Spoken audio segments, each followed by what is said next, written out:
നമസ്കാരം. മലയാളി വാർത്തയിലേക്ക് സ്വാഗതം. രാഹുൽ ഗാന്ധിയെ കാണാനില്ല. ദേശീയ തലത്തിൽ ഈ വിഷയം പലതവണ ചർച്ചയായിട്ടുണ്ട്. ഇതൊരിക്കൽ കൂടി ചർച്ചയാവുകയാണ്. BJPയുടെ ദേശീയ സോഷ്യൽ മീഡിയ സെൽ മേധാവി അമിത് മാളവിയ ഇപ്പോൾ ട്വീറ്റ് ചെയ്തതോടുകൂടിയാണ് ഇതൊരിക്കൽ കൂടി ചർച്ചാ വിഷയമാകുന്നത്. അമിത് മാളവിയ പറയുന്നതനുസരിച്ച് ഏതാണ്ട് 3 ആഴ്ചയോളമായി ഈ വിഷയം അല്ലെങ്കിൽ രാഹുൽ ഗാന്ധി ഇന്ത്യയിലില്ല എന്നാണ്. രാഹുൽ ഗാന്ധി ഇന്ത്യയിലുണ്ടോ, വിദേശത്ത് പോയോ, എവിടെ, ഏത് രാജ്യത്താണ് പോയത്, ആരോടൊപ്പമാണ്, ഇത്തരം കാര്യങ്ങളൊന്നും ആർക്കും അറിയില്ല. നാട്ടിലുണ്ടോ, വിദേശത്ത് പോയോ എന്ന വിവരം പോലും കോൺഗ്രസ് പാർട്ടി കൺഫേം ചെയ്യുന്നില്ല. അതുകൊണ്ട് തന്നെ ദുരൂഹമാണ് ഇദ്ദേഹത്തിൻ്റെ യാത്രകൾ. അത് മുമ്പും അത്തരത്തിൽ തന്നെയായിരുന്നു. ഒരിക്കൽ കൂടി രാഹുൽ ഗാന്ധി ദുരൂഹ വിദേശ യാത്രയിലാണ്. അദ്ദേഹം ദീർഘനാളായി ഏതാണ്ട് 3 ആഴ്ചയോളമായി വിദേശത്ത് തങ്ങുകയാണ്.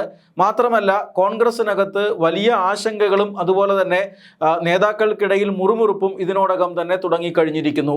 ജൂൺ 23-നാണ് രാഹുൽ ഗാന്ധി വിദേശ യാത്ര ആരംഭിച്ചു എന്ന വിവരം BJPയുടെ IT സെൽ മേധാവി അമിത് മാളവിയ ട്വീറ്റ് ചെയ്യുന്നത്. അതിനുശേഷം അതേ മാളവിയ തന്നെ ഇന്നിപ്പോൾ 3 ആഴ്ചയ്ക്ക് ശേഷം വീണ്ടും ഒരു ട്വീറ്റ് ചെയ്തിരിക്കുന്നു.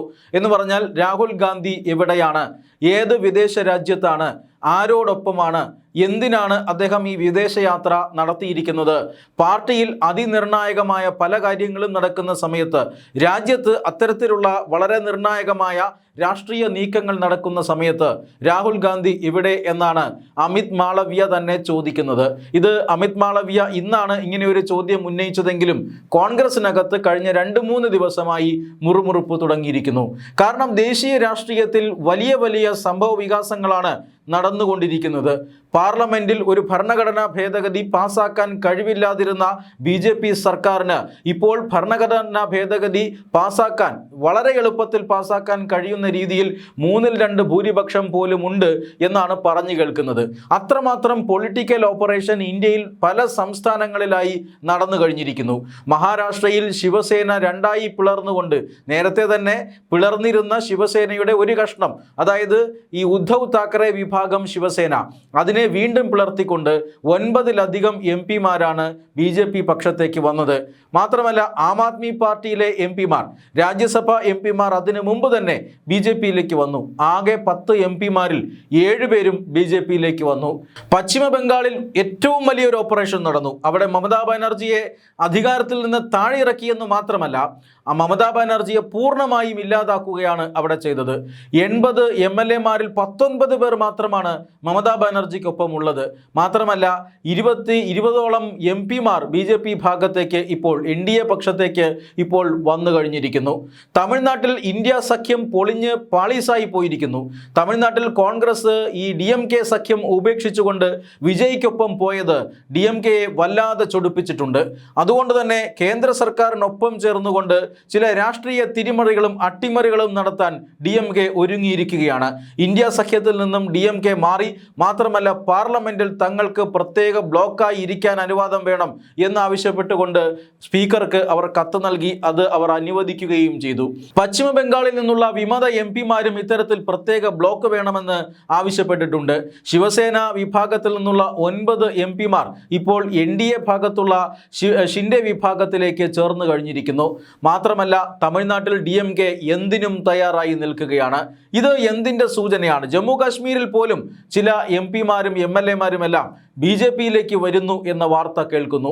ഇത് എന്തിൻ്റെ സൂചനയാണ്? തീർച്ചയായും 3/2 ഭൂരിപക്ഷം ലോക്സഭയിലും രാജ്യസഭയിലും ഉണ്ടാക്കിയെടുക്കുക എന്ന ലക്ഷ്യവുമായി ഈ അടുത്ത കാലത്താണ് അത് തുടങ്ങിയത്. അതായത് തമിഴ്നാട്, അതുപോലെ തന്നെ പശ്ചിമ ബംഗാൾ നിയമസഭാ തെരഞ്ഞെടുപ്പുകൾ കഴിഞ്ഞതിന് ശേഷം വനിതാ ബില്ലും മണ്ഡല പുനർനിർണയ ബില്ലും ലോക്സഭയിൽ അതിദയനീയമായി പരാജയപ്പെട്ടതിന് ശേഷം BJP തുടങ്ങിയ ഒരു ഓപ്പറേഷനാണത്. മാത്രമല്ല തെലങ്കാനയിലും കർണാടകയിലുമെല്ലാം കോൺഗ്രസിൻ്റെ MP-മാർ BJPയിലേക്ക് എത്താൻ സാധ്യതയുണ്ട് എന്നും പറയുന്നു. ഇങ്ങനെ പഞ്ചാബിൽ വലിയ പ്രശ്നങ്ങൾ നടക്കുന്നു. പഞ്ചാബിൽ കോൺഗ്രസിൻ്റെയും ആം ആദ്മി പാർട്ടിയുടെയും MP-മാരും MLA-മാരും എല്ലാം ഉടൻ BJPയിലേക്ക് ചേരുമെന്ന വാർത്ത കേൾക്കുന്നുണ്ട്. ഇങ്ങനെയുള്ള വലിയ ദേശീയ രാഷ്ട്രീയ നീക്കങ്ങളാണ് ഇപ്പോൾ നടന്നുകൊണ്ടിരിക്കുന്നത്. ഈ നീക്കങ്ങൾ നടക്കുമ്പോൾ രാജ്യത്തിൻ്റെ പ്രതിപക്ഷ നേതാവും കോൺഗ്രസിനെ നയിക്കുന്ന പ്രധാനപ്പെട്ട നേതാവുമായ രാഹുൽ ഗാന്ധി ഇന്ത്യയിലില്ല.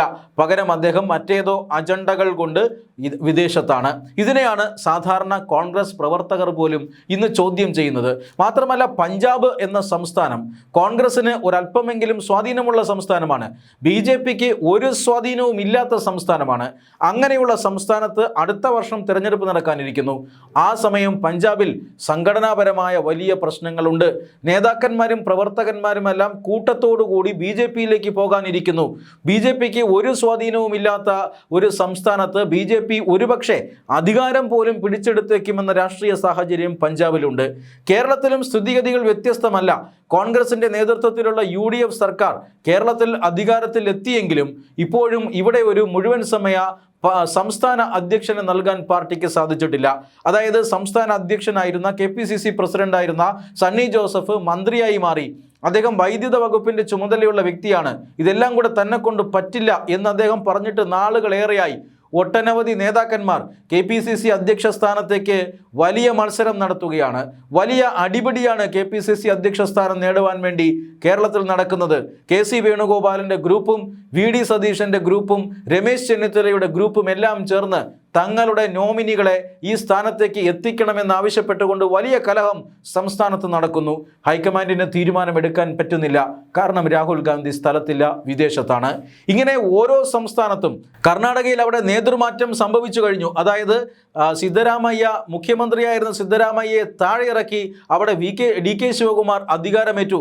പക്ഷേ ഇപ്പോഴും മന്ത്രിസഭ വികസനം അവിടെ സാധ്യമായിട്ടില്ല. മന്ത്രിസ്ഥാനത്തിന് വേണ്ടി കടിപിടി ഇപ്പോഴും തുടരുകയാണ്. അതുകൊണ്ട് തന്നെ അവിടുത്തെ പ്രശ്നങ്ങളും പരിഹരിക്കാൻ ഹൈക്കമാൻഡിന് സാധിച്ചിട്ടില്ല. കാരണം ഖാർഗെയ്ക്ക് പവറില്ല, രാഹുൽ ഗാന്ധി സ്ഥലത്തില്ല. ഇതാണ് കോൺഗ്രസിൻ്റെ ഏറ്റവും പ്രധാനപ്പെട്ട പ്രശ്നമായി മാറുന്നത്. പല സംസ്ഥാനങ്ങളിലും ജമ്മു കാശ്മീരിൽ പോലും പാർട്ടി MLA-മാർ BJPയിലേക്ക് കൂറുമാറും എന്ന സൂചന ലഭിച്ചു കഴിഞ്ഞിരിക്കുന്നു. നിർണായകമായ ഈ സാഹചര്യത്തിലാണ് രാഹുൽ ഗാന്ധി സ്വന്തം പാർട്ടിയെയും സ്വന്തം മുന്നണിയെയും ഒക്കെ ഉപേക്ഷിച്ച് വിദേശത്തേക്ക് പോയിരിക്കുന്നത്. അതിലേറെ കൗതുകകരം, ഇദ്ദേഹം എങ്ങോട്ടാണ് പോയതെന്നോ എവിടെയാണ് പോയതെന്നോ ആരോടൊപ്പമാണ് പോയതെന്നോ എന്നത് സംബന്ധിച്ച യാതൊരു വിവരവുമില്ല. എന്ന് പോയി എപ്പോൾ തിരിച്ചു വരും അതും ആർക്കും അറിയില്ല. ഒരു പൊതുപ്രവർത്തകൻ സാധാരണ പഞ്ചായത്ത് പ്രസിഡന്റ് ആയാൽ കൂടെ അവൻ വിദേശത്ത് പോവുകയോ സ്വന്തം മണ്ഡലത്തിൽ നിന്ന് മാറി നിൽക്കുകയോ ഒക്കെ ചെയ്യുമ്പോൾ സമൂഹ മാധ്യമങ്ങളിലൂടെ അക്കാര്യം ജനങ്ങളെ അറിയിക്കാറുണ്ട്. അപ്പോഴാണ് രാജ്യത്തിൻ്റെ പ്രതിപക്ഷ നേതാവ് തന്നെ ആരെയും അറിയിക്കാതെ രഹസ്യ ദുരൂഹ വിദേശ യാത്രകൾ നടത്തുന്നത്. ഏറ്റവും കൗതുകകരമായ ഒരു കാര്യം, രാഹുൽ ഗാന്ധി തൻ്റെ സമൂഹ മാധ്യമ അക്കൗണ്ടുകളിൽ പോലും ദിവസങ്ങളോളം അപ്രത്യക്ഷനായിരുന്നു എന്നുള്ളതാണ്. ജൂലൈ 2-ന് അദ്ദേഹത്തിൻ്റെ X അക്കൗണ്ടിൽ ഒരു പോസ്റ്റ് വന്നു. അതിനുശേഷം 5 ദിവസം രാഹുൽ ഗാന്ധിയെ Xലേക്ക് കണ്ടിട്ടില്ല. രാഹുൽ ഗാന്ധി അല്ല ഇതൊക്കെ ടൈപ്പ് ചെയ്തിടുന്നത്. അതിന് പ്രത്യേക ടീമും സന്നാഹങ്ങളും ഒക്കെയുണ്ട്. എന്നിട്ട് പോലും സോഷ്യൽ മീഡിയ അപ്ഡേഷൻ രാഹുൽ ഗാന്ധിയുടെ പേജിൽ ഉണ്ടായിരുന്നില്ല. നീണ്ട 5 ദിവസത്തോളം വലിയ വിമർശനങ്ങൾക്ക് വന്നതിന് ശേഷമാണ് രാഹുൽ ഗാന്ധി വീണ്ടും 17-ാം തീയതി 7-ാം തീയതി മുതൽ വീണ്ടും ഈ സമൂഹ മാധ്യമ പോസ്റ്റിംഗ് തുടങ്ങിയത്. പക്ഷേ അപ്പോഴും 1-2 പോസ്റ്റുകൾ മാത്രമാണ് സമൂഹ മാധ്യമങ്ങളിൽ വരുന്നത്. പേരിന് മാത്രമാണ് ആക്റ്റീവ് ആയിട്ടുള്ളത്. അതായത് രാഹുൽ ഗാന്ധിയുടെ ഇടപെടലുകൾ ഇല്ലാതെ ഇടാൻ കഴിയുന്ന പോസ്റ്റ് മാത്രമാണ് ഇപ്പോൾ സോഷ്യൽ മീഡിയ ടീം ഇട്ടുകൊണ്ടിരിക്കുന്നത്. അയോധ്യയിൽ വൻ സ്വർണ്ണക്കൊള്ള നടന്നിരിക്കുന്നു. അവിടെയുള്ള ട്രസ്റ്റ് അംഗങ്ങൾ അടക്കം ഇപ്പോൾ സംശയത്തിന്റെ നിഴലിലാണ്. അവിടെ 8 പേർ അറസ്റ്റിലായിട്ടുണ്ട്. ഈ വിഷയം ദേശീയ വിഷയമാക്കി ഉയർത്താൻ KC വേണുഗോപാലിനെ പോലെയുള്ള ആളുകൾ ശ്രമിക്കുന്നുണ്ട്. പക്ഷേ രാഹുൽ ഗാന്ധിക്ക് ഇതൊന്നും സമൂഹ മാധ്യമങ്ങളിൽ പോസ്റ്റ് ചെയ്യാൻ പോലും സൗകര്യമില്ല എന്ന രീതിയിലേക്കാണ് കാര്യങ്ങൾ പോകുന്നത്. ഇതാണ് സാധാരണ. അമിത് മാളവ്യ ഇതൊന്ന് കത്തിച്ചു വിട്ടു എന്ന് മാത്രമേ ഉള്ളൂ. വിഷമമുള്ളത് സാധാരണക്കാരായ കോൺഗ്രസ് പ്രവർത്തകർക്കാണ്.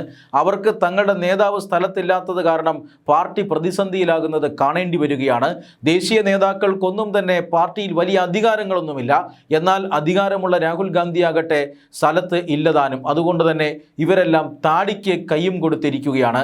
ദേശീയ രാഷ്ട്രീയത്തിൽ നടക്കുന്ന പല പ്രധാനപ്പെട്ട പ്രവർത്തനങ്ങളും നീക്കങ്ങൾക്കുമെതിരെ രാഷ്ട്രീയ പ്രതികരണം നടത്താനോ പ്രതിരോധം നടത്താനോ കഴിയാതെ കോൺഗ്രസ് അധപ്പതിച്ചിരിക്കുകയാണ് എന്ന് ദേശീയ നേതാക്കൾക്ക് ഇപ്പോൾ നന്നായി ബോധ്യം വന്നിരിക്കുന്നു. സത്യത്തിൽ രാഹുൽ ഗാന്ധി ഈ നരേന്ദ്രമോദി സർക്കാരിൻ്റെ ഏറ്റവും വലിയ അനുഗ്രഹമായി മാറുകയാണ്. 2 ആഴ്ചയ്ക്കകം മൺസൂൺ സെഷൻ ആരംഭിക്കുകയാണ്. പാർലമെൻറ്റിൻ്റെ മൺസൂൺ സെഷനിൽ 2 ആഴ്ചയ്ക്കകം തീപാറുന്ന ചർച്ചകൾ നടക്കേണ്ടതാണ്. തീർച്ചയായും അന്ന് ചർച്ചകൾ ഉണ്ടാകും. മൺസൂൺ സെഷൻ ആകുമ്പോഴത്തേക്കും രാഹുൽ ഗാന്ധി മറ്റൊരു വിഷയവുമായി വിദേശത്തു നിന്നും വരും. അതിൻ്റെ ഒരു ട്രെയിനിങ്ങിലായിരിക്കും വിദേശത്ത് ഇപ്പോൾ അദ്ദേഹം എന്ന് വേണം കരുതാൻ. പക്ഷേ ആ വിഷയം നമ്മുടെ രാജ്യത്തിന് താല്പര്യമില്ലാത്ത ഏതെങ്കിലും ഒരു വിഷയമായിരിക്കുമെന്ന് ഉറപ്പാണ്. കാരണം ഇതുവരെ അത് അങ്ങനെയാണ് സംഭവിച്ചിട്ടുള്ളത്. എന്താണ് സർക്കാർ ചെയ്യുന്നത്, സർക്കാരിൻ്റെ ഏത് നയത്തെയാണ് എതിർക്കേണ്ടത് എന്നൊന്നും അറിയാത്ത രാഹുൽ ഗാന്ധി വെറുതെ ചില വിഷയങ്ങൾ ഉണ്ടാക്കിയെടുത്തുകൊണ്ട് സ്ക്രിപ്റ്റഡ് ആയിട്ടുള്ള വിഷയങ്ങളുമായി വന്ന് ഇനിയിപ്പോൾ പാർലമെൻറ്റിൽ അലമുണ്ടാക്കും എന്നതാണ് ഏറ്റവും പ്രധാനപ്പെട്ട കാര്യം. അതാണ് ഇനിയിപ്പോൾ രാജ്യം കാണാനിരിക്കുന്നത്. പാർലമെൻറ്റ് സമ്മേളനത്തിന് തൊട്ട് മുന്നോടിയായി ഇത്തരം വിദേശ സന്ദർശനങ്ങൾ രാഹുൽ ഗാന്ധി പതിവാക്കിയിരിക്കുകയാണ്. അതാണ് ഇപ്പോൾ നമ്മുടെ BJPയുടെ ദേശീയ നേതൃത്വം അടക്കം ചോദ്യം ചെയ്യുന്നത്. മാത്രമല്ല രാഹുൽ ഗാന്ധിയെ അപകടത്തിലാക്കുന്നത് അദ്ദേഹത്തിൻ്റെ സുരക്ഷ കൂടിയാണ്. രാഷ്ട്രീയമായി വലിയ പ്രാധാന്യമുള്ള ഒരു വ്യക്തിയാണ് രാജ്യത്തിൻ്റെ പ്രതിപക്ഷ നേതാവ്. അദ്ദേഹത്തിന് രാജ്യം നൽകിയ സുരക്ഷയുണ്ട്. ആ സുരക്ഷാ ഏജൻസികളെ അറിയിക്കാതെയാണ് പലപ്പോഴും ഇത്തരത്തിലുള്ള രഹസ്യ യാത്രകൾ നടത്തുന്നത് എന്ന് രാഹുൽ ഗാന്ധിയുടെ സുരക്ഷാ ചുമതലയുള്ള ഏജൻസി തന്നെ വളരെയധികം ഔദ്യോഗികമായി നേരത്തെ പുറത്തുവിട്ടിട്ടുള്ളതാണ്.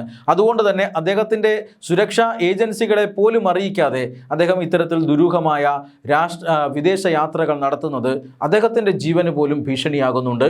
ഈ സാഹചര്യത്തിലാണ് ഇപ്പോൾ കോൺഗ്രസിനകത്ത് നിന്നടക്കം വലിയ വിമർശനങ്ങൾ രാഹുൽ ഗാന്ധിക്കെതിരെ ഉണ്ടായിക്കൊണ്ടിരിക്കുന്നത്.